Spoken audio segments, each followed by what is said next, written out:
You're listening to the Energy is Love podcast. Today's episode of the podcast is all about CPTSD. CPTSD. CPTSD. CPT can SD. Yes. Captain SD. So we're going to be discussing post-traumatic stress. And in the context of complex, I always want to call it chronic. I always want to call it chronic post-traumatic stress because it feels like it's never ending, right? That it's hanging around forever. But it's complex. It's very complex. It's very complex. Lots of ins and outs and ups and downs and who's it's and what's it's galore. So that's the topic today. And just, we should have maybe we should do this one day. We'll probably do this one day where we'll just have like a pre-recorded trigger warning that plays at the beginning of every episode, because we tend to talk about things that will probably spark some things for you. Yes. Generally speaking, this podcast is one with vulnerability, and we go kind of right at some harder issues. We do. Anyways, I don't need to give that. So practice self-care. Yeah. If it's too much for you to listen, there's no pause. Right.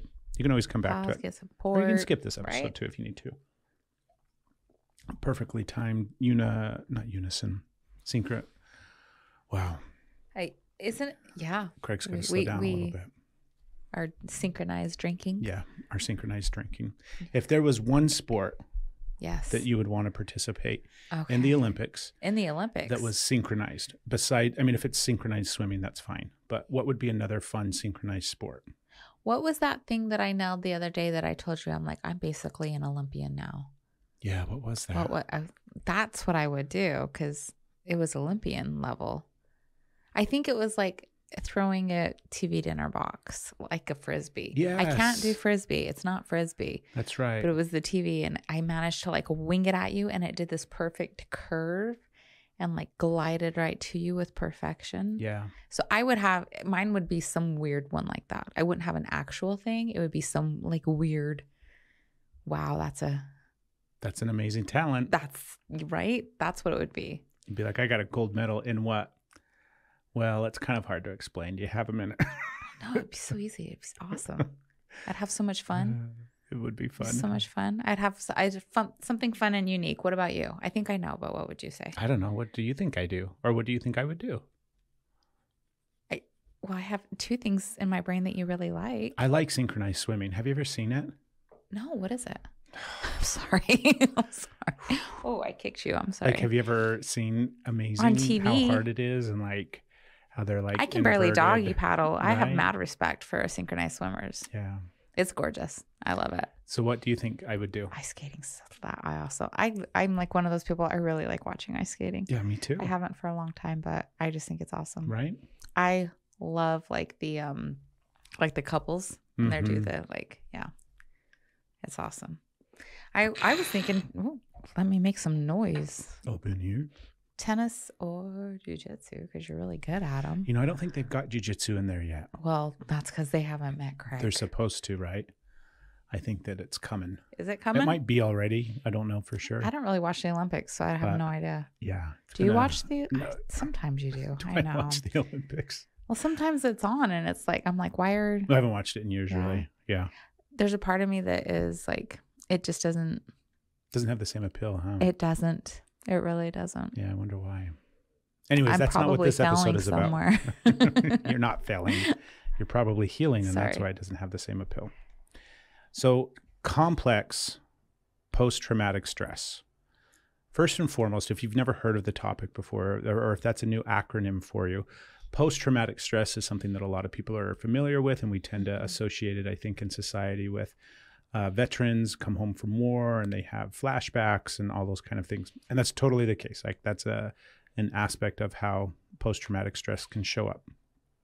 And then complex post-traumatic stress it doesn't have to be the big traumas. It doesn't have to be coming home from war or surviving a near-death experience or some, sexual assault or extreme, violent act or something like that. All of those things can cause it as well, but oftentimes complex is a series of small events stretched out over the course of years and years and years and years. So it's essentially living in a chaotic environment, an unhealthy and an unsafe environment, one where you're exposed to violence or emotional outbursts. I mean, it's just the list of how it can create or be created. And it's also like a series of events that are super traumatic. Yes. That have like how you were saying, like that violence, those outbursts, being in that violent home where things keep occurring. So it's not just,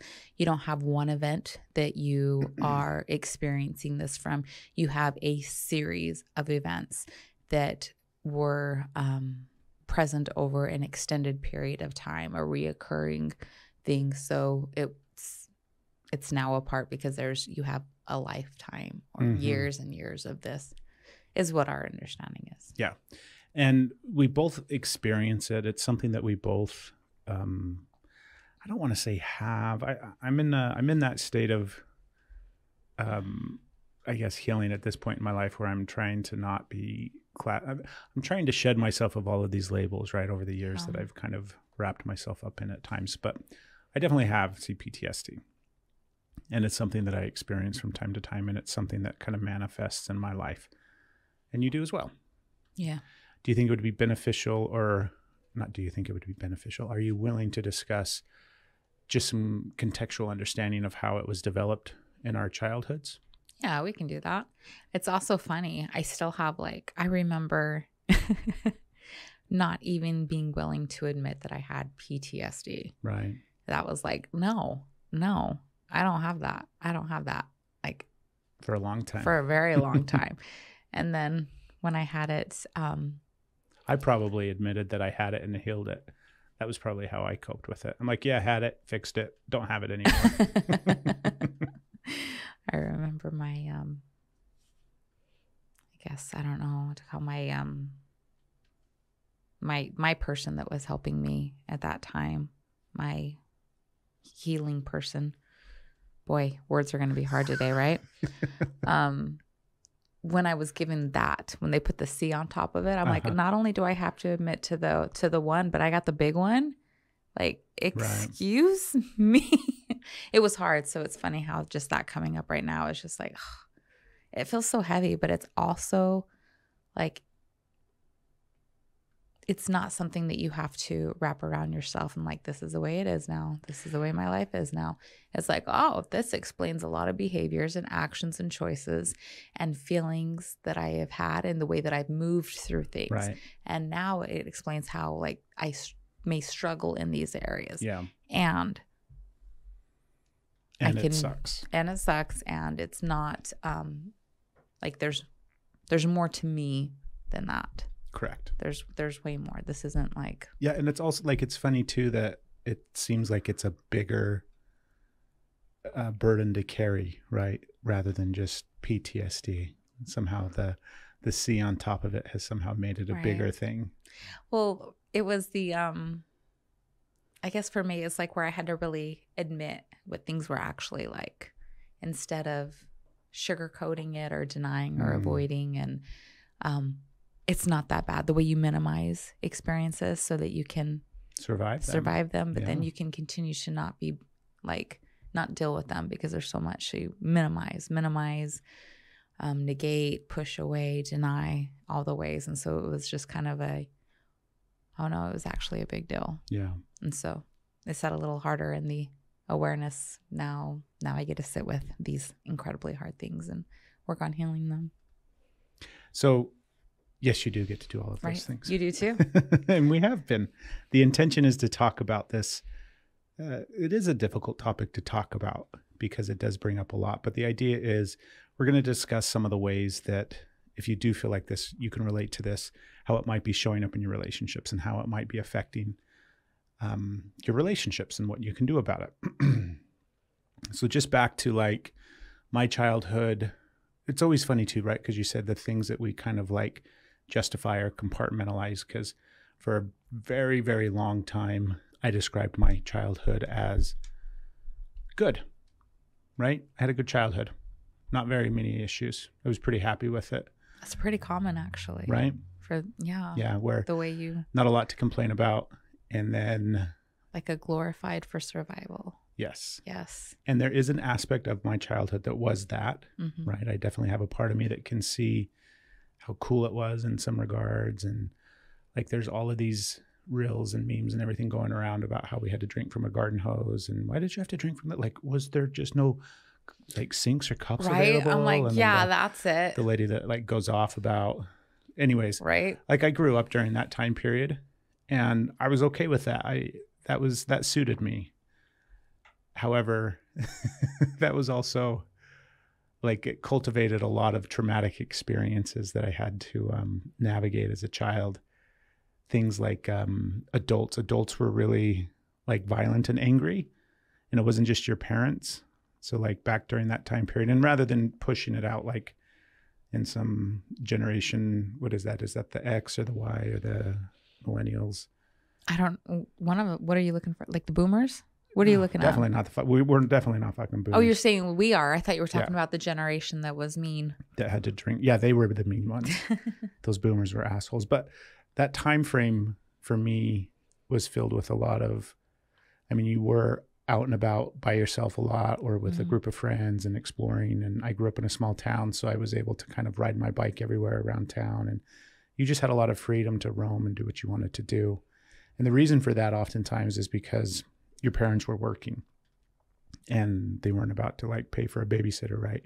You got to a certain age, especially in the summertime where school's out, then it's like, summer's yours, go have fun. Good luck, right? And that resulted in dealing with adults as a child doing mischievous things that kids do. And then like adults yelling at you, or sometimes, I don't know if I was ever hit by another adult. I may have been, but I had not school teachers, but I had a religious, what would that be called? Like in church, one of the, like a bishop, a pastor, was it one? It was just somebody that was teaching a class, so it was just an adult. But anyways, like throw stuff at me, like throw all those kind of things. I'm doing a terrible job. No, not. I'm trying to give it. I'm not what the fucking you. I'm what the fucking you're at church and they're throwing shit at you. Was it the Bible? It was not. Were they hitting you with the Bible? Right? Like, we're gonna make this. Go line up, kids. We got to throw this at you in order for it to last. No, but what I'm getting at is that was a layer of this, right? Essentially, I have a nervous system as this little boy that just has to regulate everything himself because he was never taught how to do it or modeled how to do it. And then my home life was very tumultuous, very like a lot of ups and downs. Both of my parents were really shitty at regulating their emotions. And so my dad had a pretty short fuse and a really good temper. And he would hit us sometimes. I remember being like smacked on the hand or spanked and things like that. And that seems mild, right? It's like some kids got their asses beaten. There's not a comparison. Exactly. That's always the important thing. And if you feel the need to like minimize your experience or maximize it, right? Sometimes we blow experiences up as well as a way to kind of cope and manage with them. But it's all okay, right? Whatever that experience was for you, it impacted you. And for me, all of those things had a massive impact. I also fought a lot with my brothers. So there was a lot of just kind of anger and violence and tension, emotional abuse, physical abuse, sexual abuse, mental, like everything, all forms of abuse, as well as like just not a safe environment. That was the reality for like the vast majority of my life, which led to entering CPTSD, right? Where everything suddenly becomes really complex because it's going from one like traumatic event to another, or one fight or flight response to another, and then it just continuing all throughout life. Yeah. Right. And then it's not like it stopped in adulthood. Things didn't suddenly like settle down in adulthood. Right. Like, whew. It's almost when we ramped it up even more. And then, of course, I mean, if you have listened to the podcast for a while, you know that I used to be a police officer. So as a cop, obviously there's copious amounts of trauma there, as well as like all the complex aspects of it. So I gotta take a deep breath. You did a good job. I tried. You did a really I don't good like job. talking about any of that stuff. I know. It sucks. It sucks so bad. It's hard. So it's your turn now to share as much as you would like, or as little as you would like, about how your complex PTSD has been cultivated and curated inside of your body. Well, so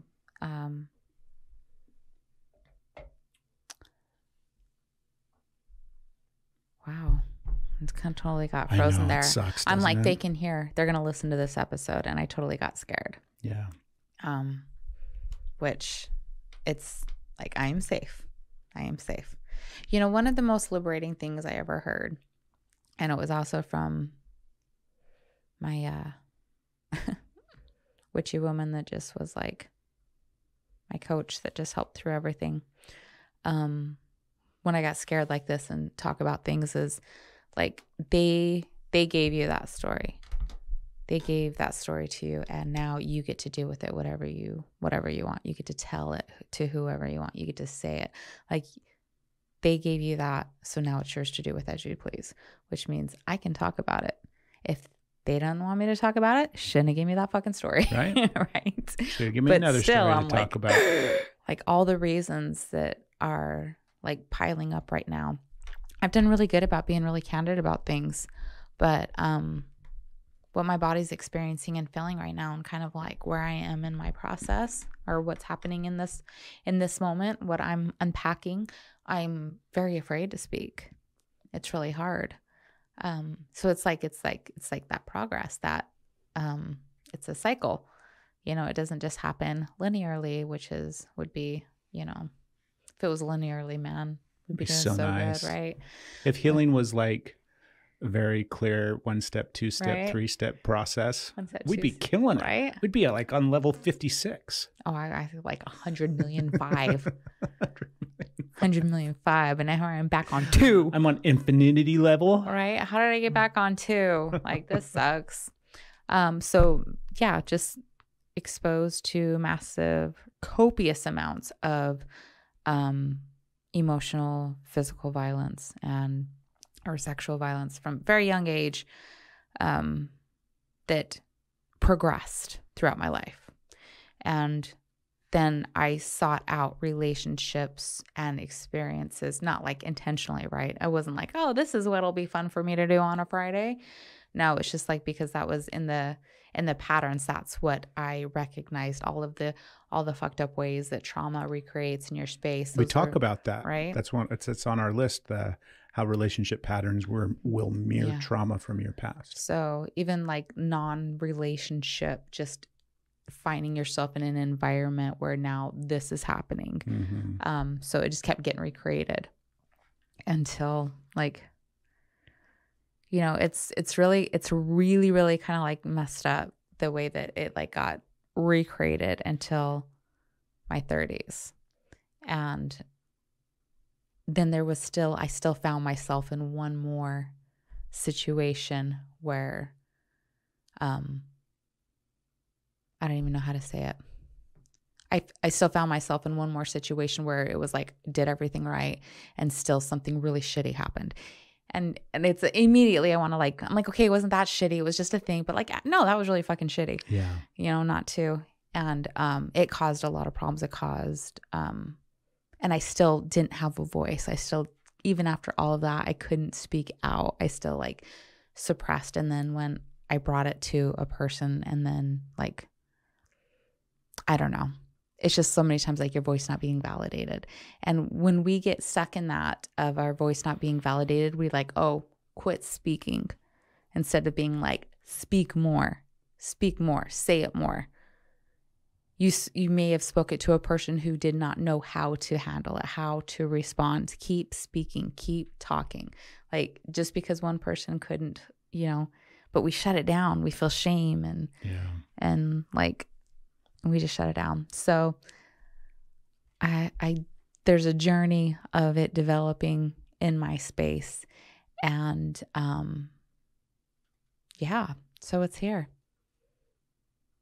So it's here. Complex as it can be. It's thick right now too. So if it's like the way we're speaking, like I'm in it. I am in a process right now. So it is thick. And then trying to say these things, it is coming a little hard for me, but I'm here and we're going to talk about it because it's talking about it when it's hard as opposed to just when it's super easy. Yeah. Right now it's fucking hard. So we're going to discuss, that gives you kind of some context of our experiences throughout our life, as well as like how it can kind of just be manifested over the course of your life. It is something that, all trauma, all PTSD, it stems from events that you experience, right? I think there is some epigenetic aspect to it too, where you kind of definitely have some of it in your marrow if you come from a lineage that has experienced it, and most of us have, right? There's not a lot of family dynamics out there that are super healthy, especially in the past couple of generations. However, how does it then fast forward to you're an adult, you're in relationships? How can this start to manifest in relationships? Because for a very, very long time, like you said, in your 30s is when you kind of started putting some pieces together and kind of starting to understand some things. And I feel the same way, right? Yeah. Where suddenly everything started to come to a head, where it's almost like the unhealthy things that we're going to talk about were continuing to happen on a regular basis, that it was finally like, what the fuck is going on? Why does this keep happening? Why do I keep doing these things? What is the issue? And then Pandora's box gets opened up. Yeah. So first and foremost, emotional dysregulation is a really, really common thing that stems from CPTSD.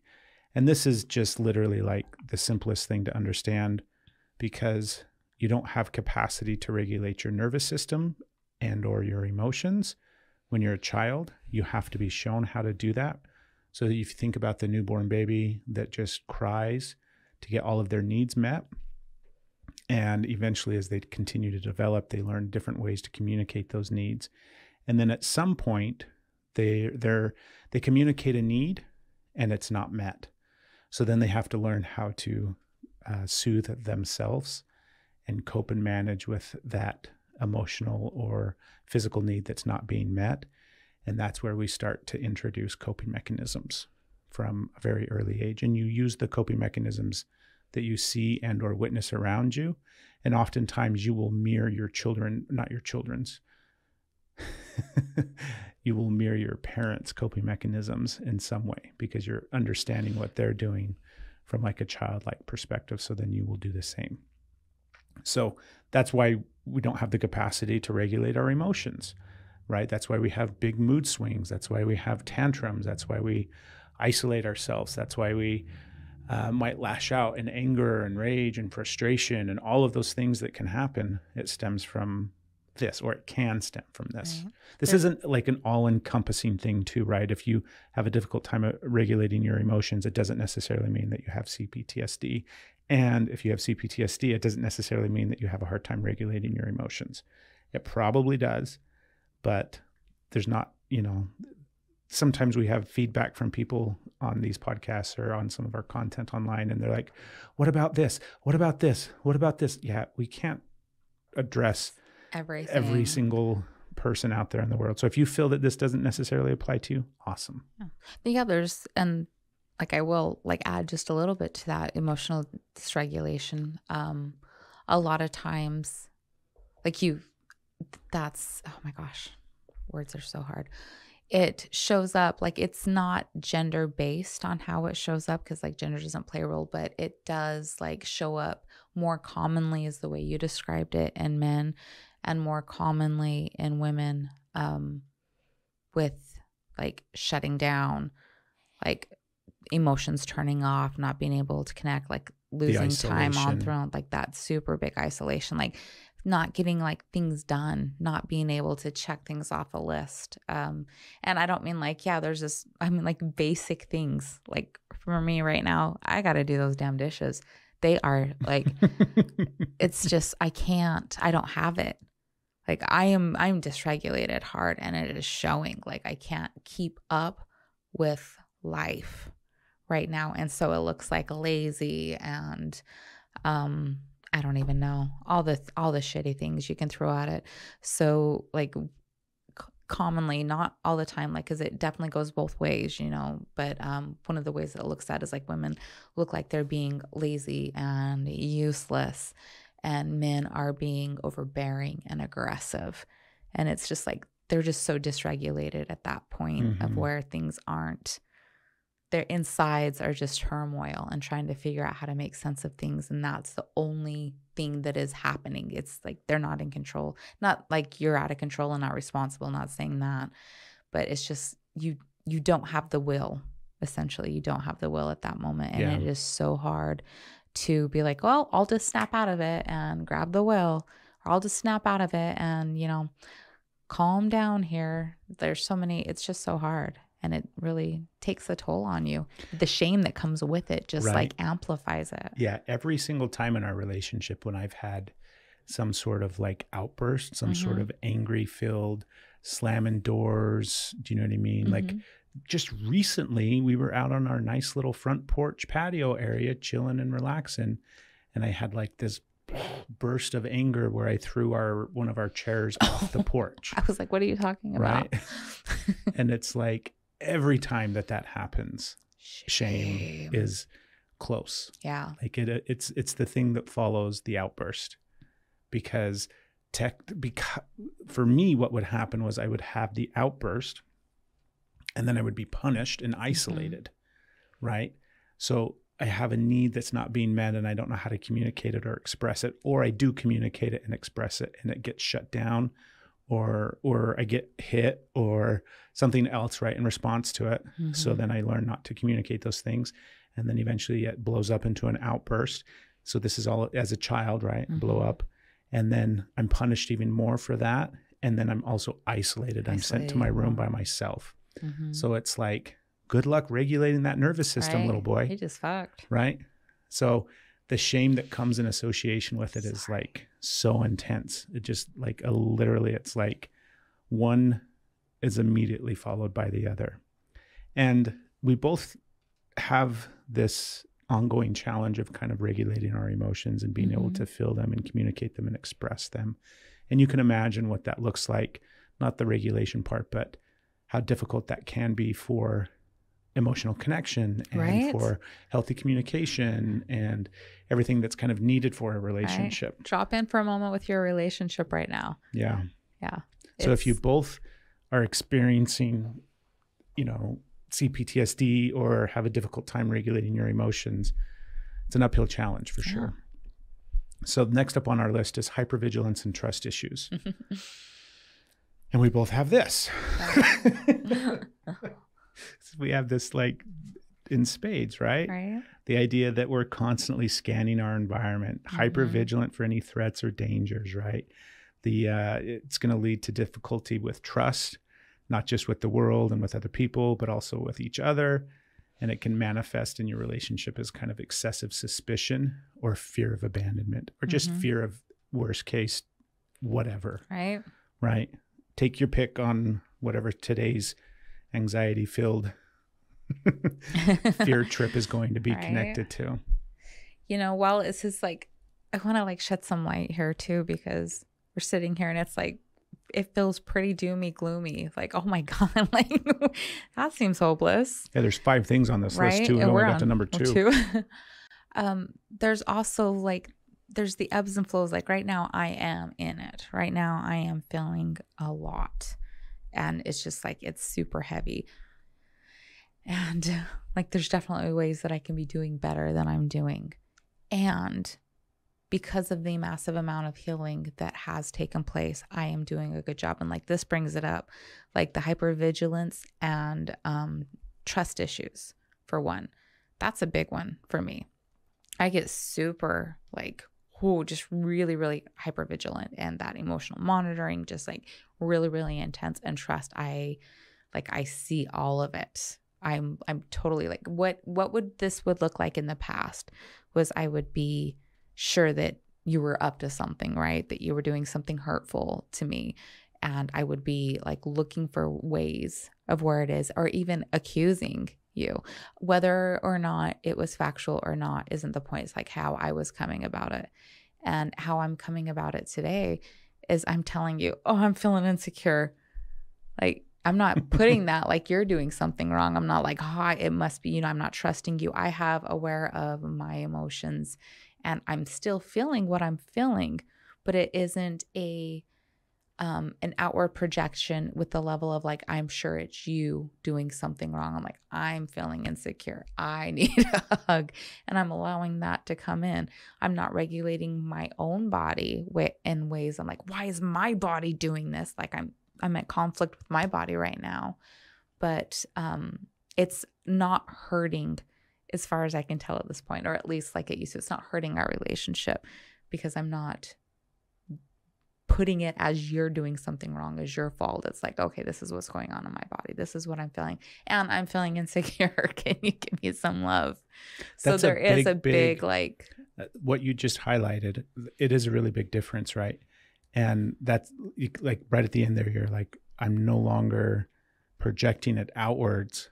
I'm feeling this thing. Mm-hmm. Like that's the big, massive part of healing with all of these things, because we're talking about nervous system regulation at the end of the day, right? We're talking about how do you feel your emotions, right? Mm-hmm. And when we have emotions that are too big to feel, then we will place them outside of us and put them onto our partners and onto other people, sometimes into inanimate objects. Like how many people do you know that get really angry and upset at everything, right? If like the door that doesn't shut, right? Sometimes that door comes off the hinges. The grocery sack that rips open as you're bringing it in from the car, like all these external inanimate objects that get to absorb all of your anger and rage and frustration as well, because you don't know how to actually process it and feel it inside. And so what you just described is beautiful, because it's taking it and bringing it back inside and being able to feel it and communicate it. Yeah. And it's huge. It's a really, really big step.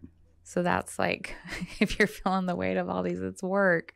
But there is a shift of where you experience things and you do move through things differently. It's not that things aren't heavy anymore. They still get heavy, but you handle them differently, and they're a different kind of heavy.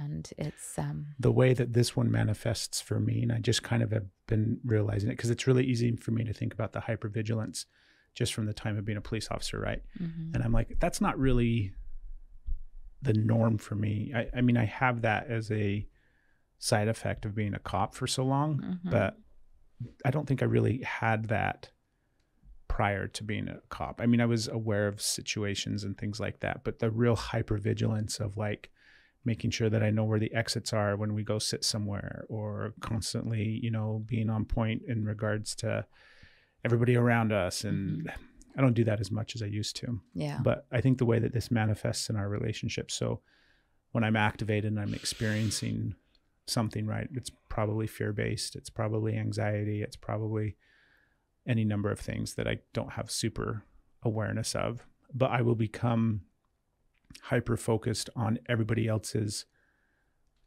life and what they're doing.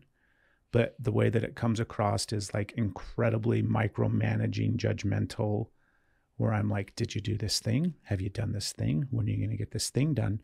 Are you doing this thing? You said you were going to do this thing. Do you know what I mean? You know what I mean. I do. I realized I'm talking to them out there and they're like, we don't know what you mean, but she does. And because it feels like, I think at the time, because the trust issue aspect of it, I feel like I can't trust anybody. And so I have to take care of everything myself. Yeah.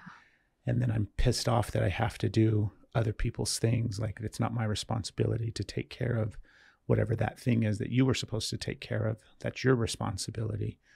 And now I'm activated and I can't trust that you're going to take care of it. So my way of dealing with that is basically harping on you for not doing it yet, or have you done it? And I get really bad at that. Like there's times where that's a really, really like negative thing. It's funny too, because I'm seeing more and more as we evolve here that I don't do it as like shitty and judgmental anymore, but I will still do it in order to kind of deal with the anxiety that I'm feeling. Yeah. Does that make sense? Like, think about just the last few days and how I'm like, have you done this thing yet? Have you done this thing I was yet? like, have you made this choice yet? Have you made this decision yet? And I'm like, back off, buddy. And that is definitely emotional dysregulation inside of me that I'm not able to sit with. And instead I'm like, hey, I'm not trying to be annoying here, but and if I wasn't, in reality, I'm really annoying. You're not annoying. You're not. It's like, it's not that big of a deal. But if I would, because I'm so dysregulated myself at the moment, that's why it's a big deal. Because otherwise I'd be like, yeah, I got this. Let's do this. But I'm like, quit putting pressure on me. What am I going to do? I'm going to make the wrong choice. What do I do? And so it's just like, your dysregulation is activating my dysregulation, and my dysregulation is activating yours. So we're over here like, breathe, exhale, breathe in. We're doing our best. And the really cool thing though is you and I, like, while we're feeling this, like, how many times when these things come up in your relationships are you now fighting? You're at odds, and you're just like you're looking at divorce. You're just like, all these things that like, this motherfucker's got to go. Like, all of the ways that like it creates complete turmoil and chaos. And we're not fighting. We're having like trying to work through it, but we're not like, we're not at each other. Our relationship isn't chaos. And that's not, yes, it can get to that, but it doesn't, for the most part, when we are feeling these things and we are both, we can still own what we're feeling, own our role. And we're still communicating our needs. Even in this, I'm like, I feel like this is pressure right now. I need this to not be a pressure thing. And you're like, I don't feel like I can move on until this is checked off. It's causing me massive amounts of anxiety and stress. And then we're not fighting. Yeah. Like, that's huge. That is huge. So like, keep your heads above water. There's hope. Like, there is a way that you start to get through things, and we're not creating additional trauma, something else that we have to get through by hurting the other person or ourselves in this process. We're just like, we're in the thick of it. It's really hard right now. I'm venting to you about my body, but I'm not attacking you about your actions. I'm like venting to a point, like sometimes, and I'm saying venting because I'm not always expressing healthily. Like this morning on the porch, what is it with our porch, right? You huck a chair and I'm like, I can't do this. My body needs to stop this shit. I cannot maintain at this level. So we have these like expressions, but not, like expressions of what we're feeling, these outbursts in a sense, but we're not, like projecting and placing and directing. We're not directing it at the other person. We're like, look at this shit. And you're like, look at this shit. And we're like, I know. Which is super cool. It is super like cool. When you look at it, like I'm actually like feeling a little bit of like, whew, that's really good. Feeling a little bit better about it? Well, not my body. We're doing a good my job, body, though. and I still have some like my body and I are in some conflict right now. Yeah. I'm not really happy right now with some things that are happening, but how we're handling it, I'm really, really proud of us. I am too. Like, let's go on to the next one on our list. Is it number 5? Are we at 5 now? That's it. We're all done. That's it. Your CPTSD is healed. You're welcome. So number 3 is avoidance and withdrawal. And we touched upon this earlier as kind of a coping mechanism when you get overwhelmed or dysregulated. But the whole idea behind this is it does come from that time period of when you were a child and you were either like ignored or pushed aside or punished or sent to your room or told to go sit in the corner, or you just didn't have anybody around to actually support you in the process of feeling whatever it was that you were feeling, and you had to navigate it all by yourself. So when you get overwhelmed and when you get the like intense activation of whatever emotions coming up inside of you, you probably will tend to isolate and push away people because that's how it was growing up. I know that's the case for me when I'm very, very like, when I get really, really activated, I don't want anybody around me. And there's like a bunch of reasons why for that. And this one is also kind of, all of these are kind of confusing on some level because there's a healthy version of all of this type of behavior. Right. And like if you're saying, but you're right. That like there's a healthy time and place to, it's okay to be emotionally dysregulated. It's okay to be hypervigilant and have trust issues. It's okay to have. Yeah, sometimes you absolutely need to be hypervigilant. I mean, there's so many things where all of this stuff is, it's okay in certain circumstances and at certain times. But what we're talking about is continual, ongoing, chronic behavior that is to the extreme.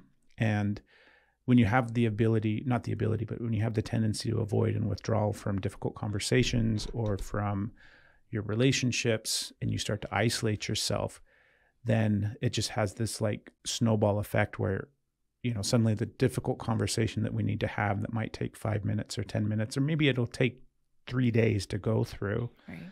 You hold on to that and it just compounds and compounds and compounds. And so it makes situations much worse because you're not addressing them, you know, all the hard stuff that you kind of have to go through in relationships and you have to talk about in relationships and just in life. How many times do we avoid the difficult things that we have to face in life when if we just, you know, did it and took care of it, then it's done and over with. Right. But we have all of this fear and anxiety that we can't allow, like we don't know how to feel it. We don't know how to process it. So then we just avoid it. This is a big one for you as well, right? Yeah, very much so. Yeah. It's hard. And I mean, obviously you can see how all of these would affect relationships, right?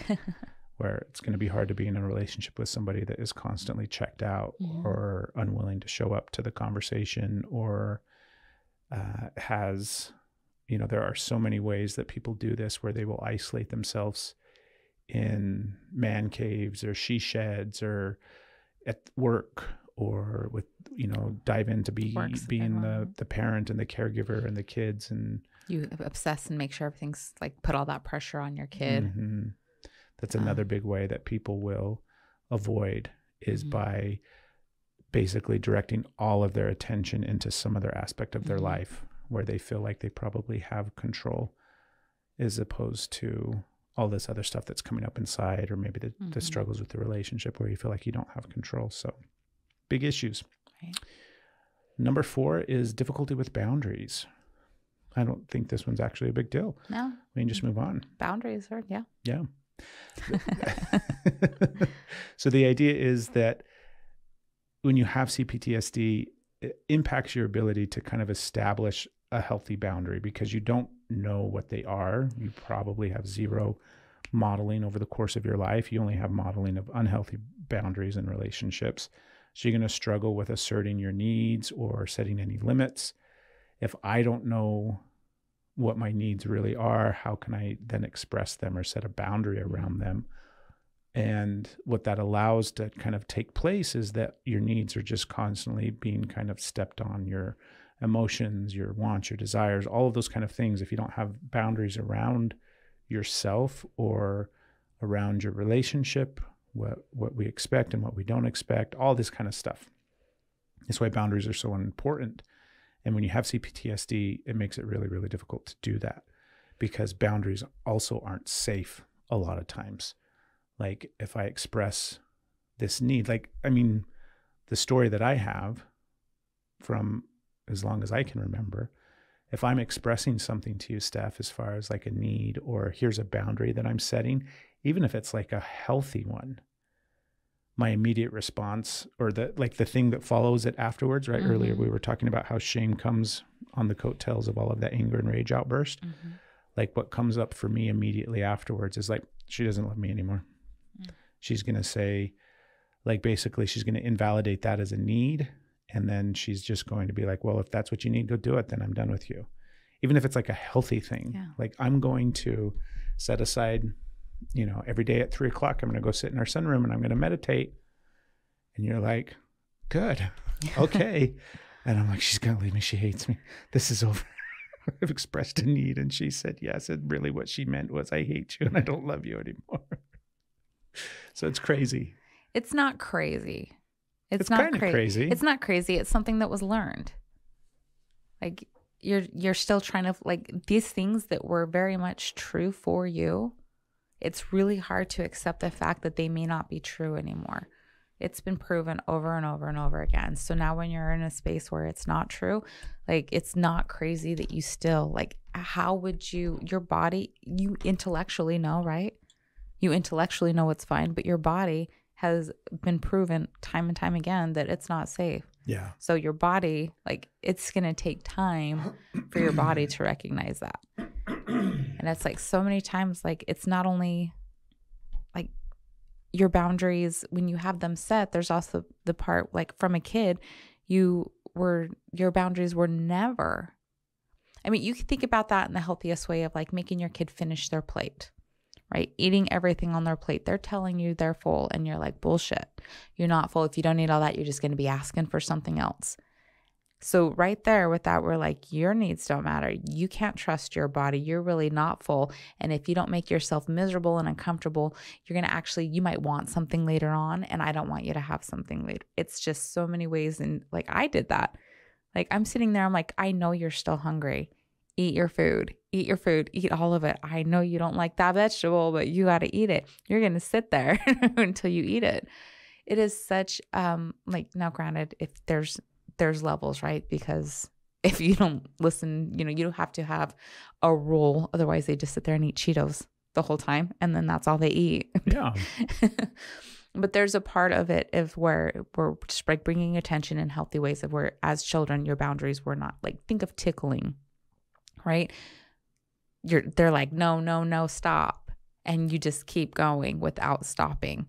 And so now maybe they run. Maybe they really don't like being tickled. Maybe they come to you to be tickled. There's so many different ways of when they are saying no and you are pushing through, they're learning that their boundaries do not have importance and are not honored and are not allowed to be kept. And if you hold that boundary, then they're going to get in trouble. They're going to be punished. They're going to be punished. And so those are, like, in the healthy ways. Now we take somebody who's been in an abusive home and think about the way that their boundaries have been violated at that point. Over and over again. Over and over and over again. So their boundaries have no value whatsoever. They're being pushed through. They're not able to.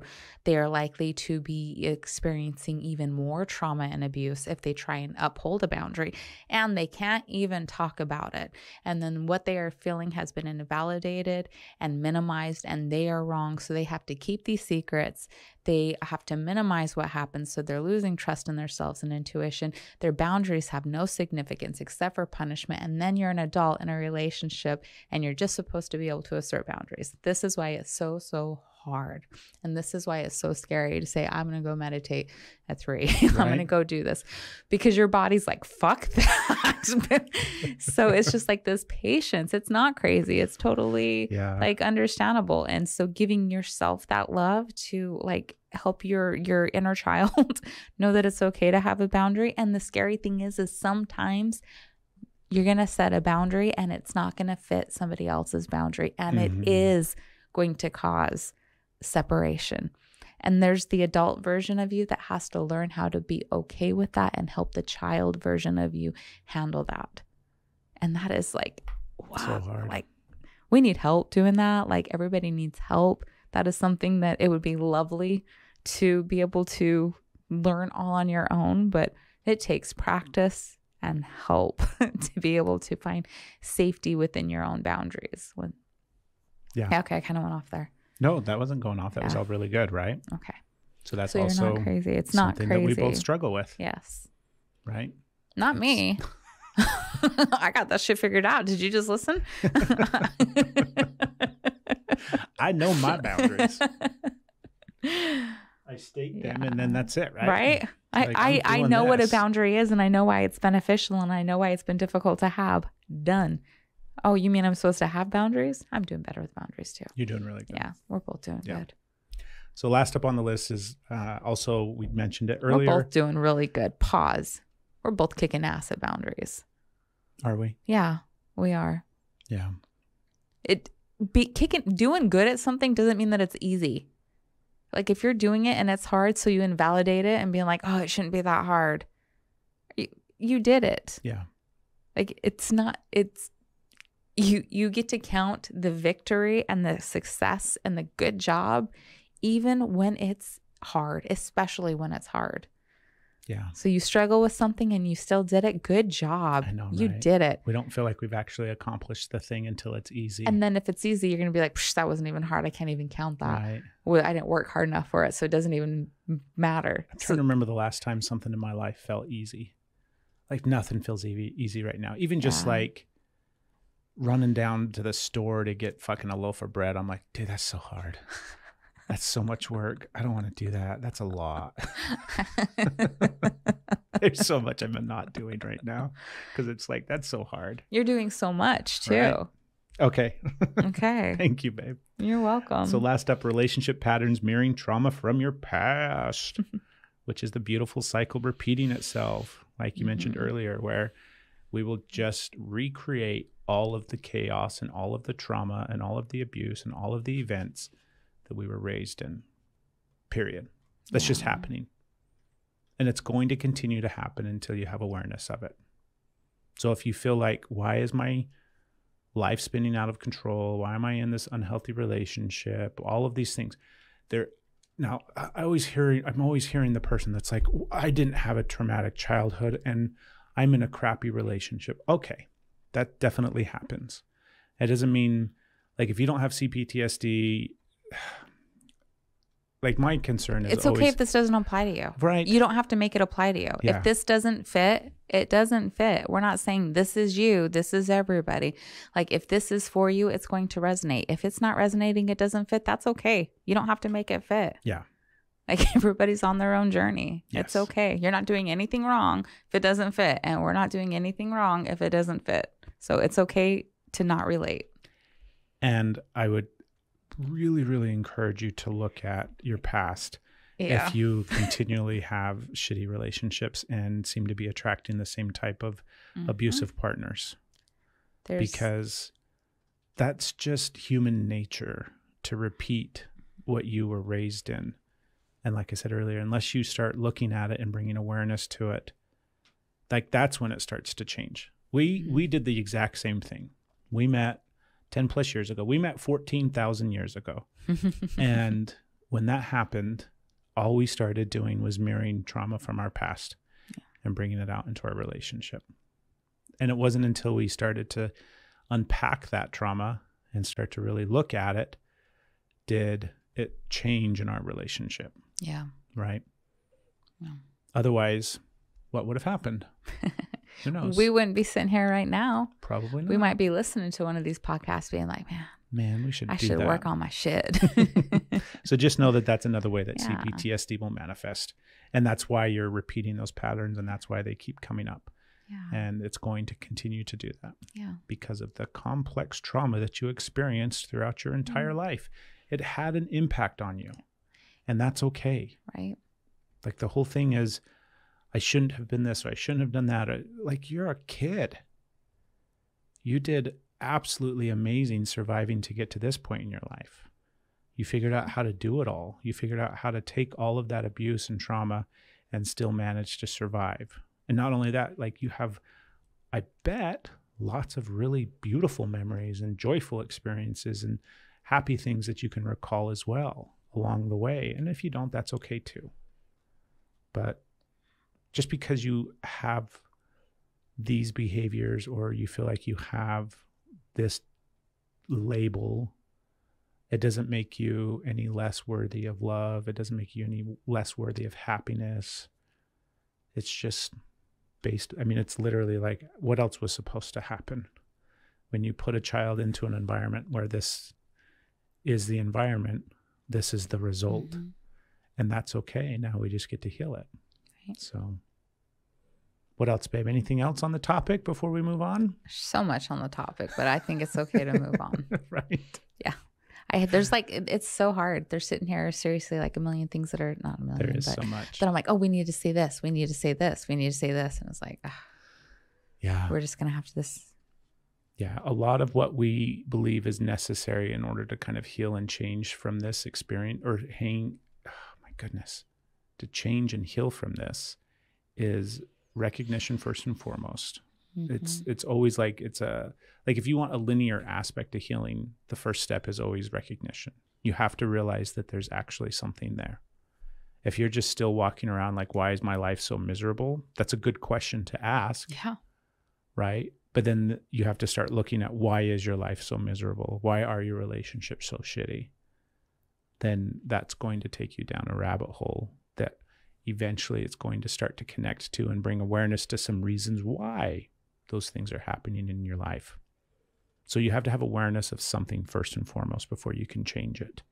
Once you have awareness of it, then you can start to put some pieces together and start to understand why it is the way that it is. And that's a lot of what we've been talking about, looking at the correlation between how you were raised and brought up and the environment that you had to survive in, and how that is now shaping and influencing your current life in the current environment that you're living in.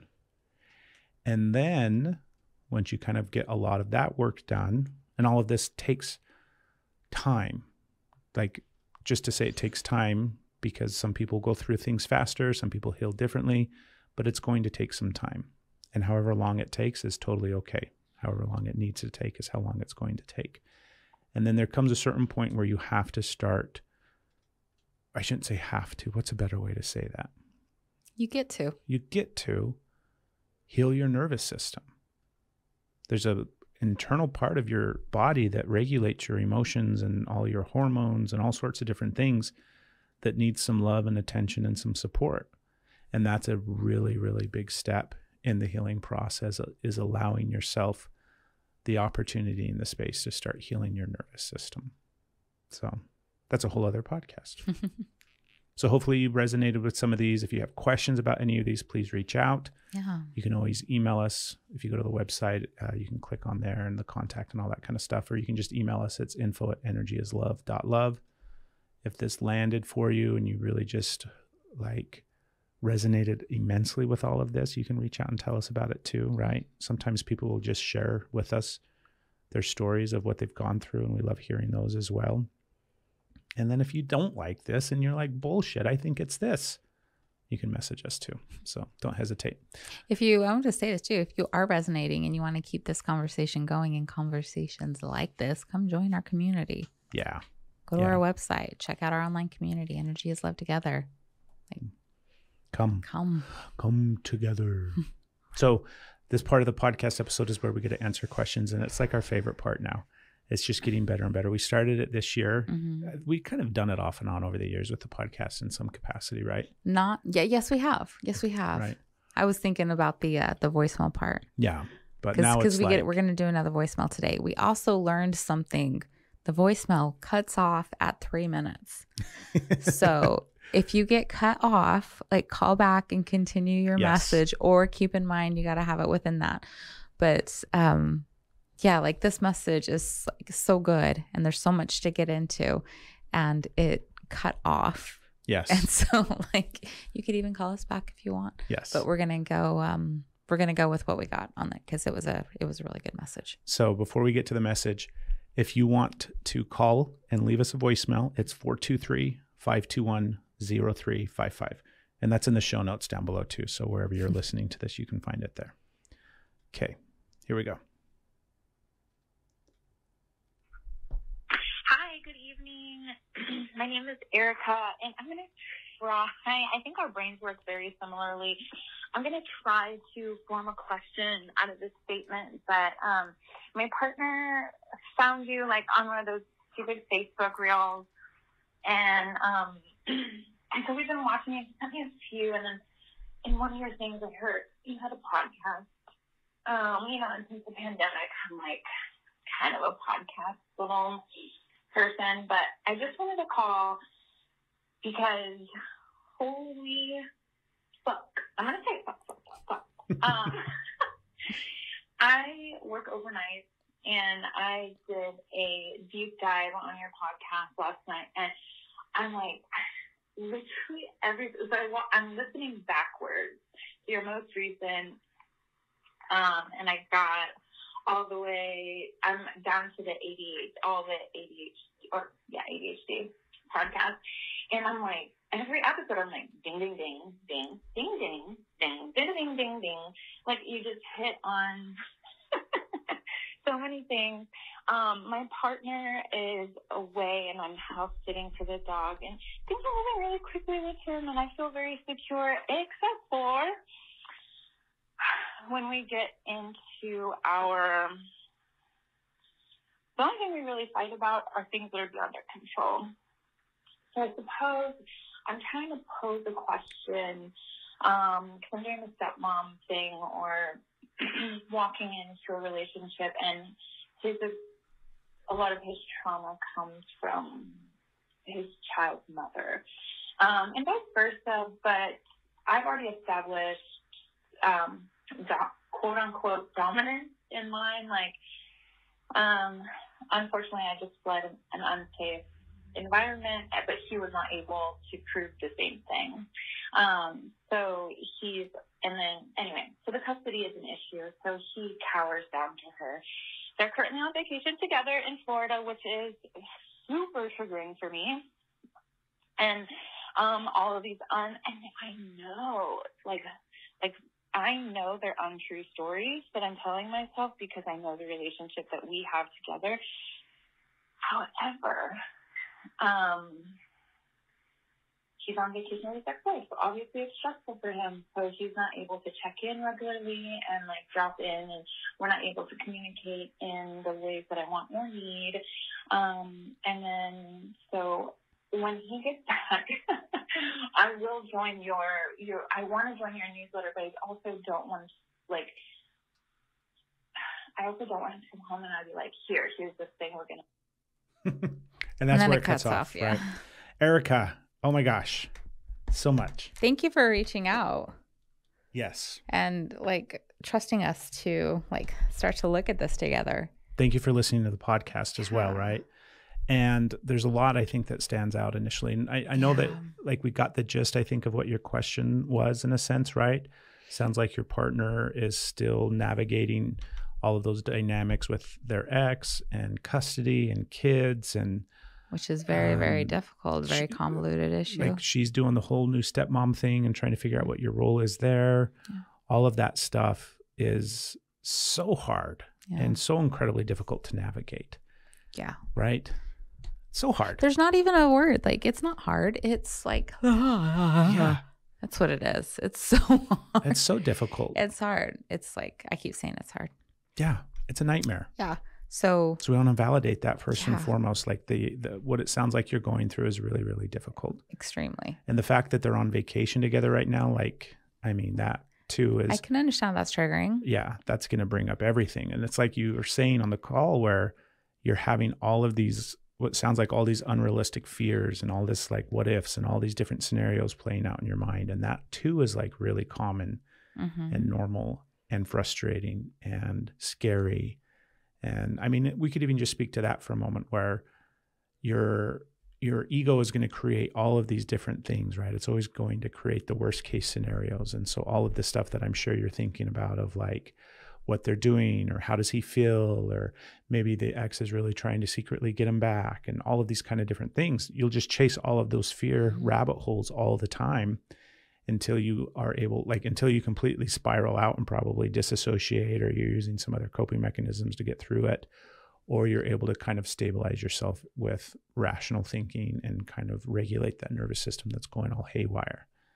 And that process is going to continue to happen, unfortunately, for a long time. You and I still go down the fear rabbit holes about all sorts of different things. We do. Right? Mm-hmm. So what do you think is the best way? What would be one thing that you would offer up? Well, while that is the ego is going to this is an ego's playground right here, because there is plenty for it to work with. There's also the fact that you have your own discernment that you get to listen to. You said that you had recently fled a traumatic relationship. So that's going to come with its own difficulties. And there's still programs that you are working on releasing, unshedding, and an inner trust in yourself, which you are likely working on trying to rebuild. So your discernment to be able to say this actually isn't a healthy situation and I'm not okay with this and have some boundaries here might be a little muddled, and you just toss it in the fear bucket and it's only fears. Because also if you can minimize fears, you don't have to do something about it. There's plenty of situations where co-parenting, being someplace with their kid, like, is a totally healthy, normal thing. It's a completely, like, that's like almost an ideal of, like, of course you want to be able to get along with your child's other there's parents. There's going to be plenty of, like, not sporting events, but, soccer games and things like that, or school performances. There's so many things. Going on vacation together is a little, like, I don't know the dynamics. For me, I think that's a little unique in a sense.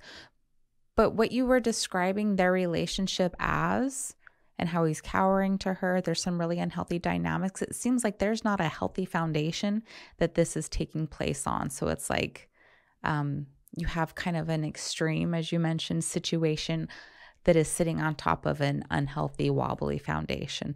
So I think, of course, you're going to have some fears coming up. So, like, I think opposed to, or just kind of not even looking at what they are doing, I would invite you to get curious with yourself on what you are feeling and what you are okay with and what you want in a relationship. One of the things that is a really common thing to get into is when you get out of a really, really unhealthy, traumatic relationship, anything that is not that seems like the best thing ever, because you have been so exposed and conditioned to this really terrible environment that as long as it's not that, you think it's in a healthy situation. And I'm not saying that yours isn't. I'm saying that that is a characteristic, and that's a possibility that maybe there's some, like, inner looking that you might get curious at here. What are you okay with? What are you feeling? And what are you okay with in your space? And what do you want in a relationship? And getting really firm on that, and then being able to have those discussions with your partner, and then seeing, like, what they are feeling and what it is that they want and what their boundaries are, and then figuring out how you're going to come together here. Because regardless of what you decide, there's a child involved, and it gets really convoluted and complicated when people are, like, putting their own agendas on top of it. Mm-hmm. So there's a lot of people involved here, and there's a little one that does not need to be caught in the middle. So you guys getting really clear and aware of what it is that you're wanting and needing, and having those conversations. So there's not. That's where I would start, and that's a really hard starting place. That is a really hard starting place. That's a really hard starting place. As well as trying to do that and navigate that on top of all the fear and anxiety that this brings up, right? Right. Because that almost takes center stage, where you have to process all the fear and all the what ifs and kind of sit through all of that before you're able to rationally be like, okay, what do I actually want? Am I actually okay with this? No, I'm not. What is the boundary that I'm going to set, and that I'm like, that is healthy for me, and that I'm going to be able to communicate and express, and then hopefully they'll be able to hear it and listen, right? So it brings up a lot to process. And thank you again for sharing. I know that it's we feel bad that it got cut off. And if you hear this and you listen to this, please call back if there's more, or if you feel like you were getting to, like, the actual question that you wanted to ask that was super clear in your mind. Feel free to call back so that we can answer it, by all means. Yeah. And good luck. Like, that's a handful of a situation there. We wish you the absolute best. Yes, but I have faith that you can do it. Like, the fact that you're, like, I think sometimes we talked earlier, right, where you have to have awareness first, right? It sounds like you're having awareness of things.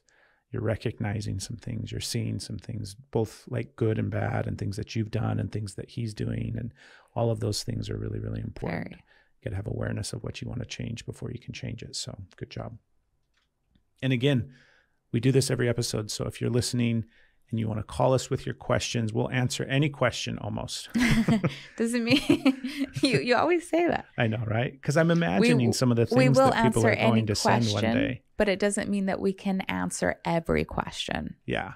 And we might not necessarily answer your question on the podcast. We might respond to ourselves. Or that. Yeah, there's email, there's that's messaging, true. There's if you don't phones. want your question on the podcast, you don't have to call us, right? You can email us. We're happy to answer questions all the time. People message us all the time and just want advice on whatever it is that they're facing, and that's totally okay too. But we are at the end of the podcast. Thank you for listening. If you found this helpful and impactful, we would really, really appreciate it if you would leave us a 5-star review wherever you're listening, whether it's on iTunes or Spotify or whatever platform you're listening on. That really helps the podcast. And if you really, really dug it and you're like, oh my gosh, I just love this podcast, a review would also be massively beneficial and help the podcast grow. And if you just want to enjoy it week after week, we're totally cool with that as well, because we have a good time doing the show and sharing it and talking over all of these different things that we talk over. So thank you for being here with us, everybody. We'll see you next week.